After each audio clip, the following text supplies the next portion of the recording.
Kaixo guztiok. Gaur, Bildutik gatoz, baserri inguruko beharrak, ingurugiroa aztertzea, eta horren inguruko gure nahiak eta proposamenak azaltzea. Gure ustez, behar-beharrezkoa da ikerketa bat egitea, Lazkaoko baserri inguruko ikerketa bat egitea. Zenbat baserri ditu Lazkaok, zer nolako aktibitatea duten, zenbat ustiategi ditugun, zer nolako eremua manejatzen dugun, non merkaturatzen diren, bertan sortzen diren ekoitzitako produktuak, eta abar, eta abar. Horiek dira ikerketaren bidez erantzun nahi ditugun galderak. Kezka nagusi bat dugu. Baserriak ustiategi izateri utzi eta etxe bizitza soil bihurtzen ari dira. Eta horrek zuzenean eragiten du elikadura burujabetzan. Oso da garrantzitsua eta horrela azpimarratzen dute ingurumenean aditu direnak, bertan ekoiztea hemen kontsumituko den janaria. Bertan ekoitzi ezean, milaka kilometro egin beharko ditu janari horrek, eta freskotasuna galduko du.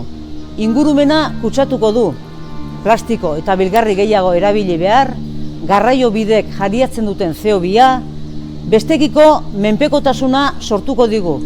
Hitz batean, bizikalitatea lermatuko zaigu.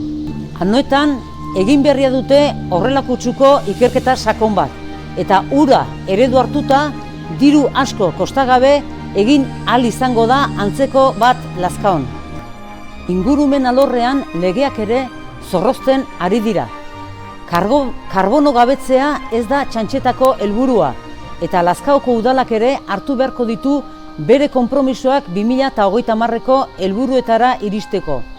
Udaleko landalur batzordaren eskumena da ingurumenaren zainketa, eta batzorde horretan proposamen zehatzak egingo ditu Bilduk karbono gabeko egoerara iristeko.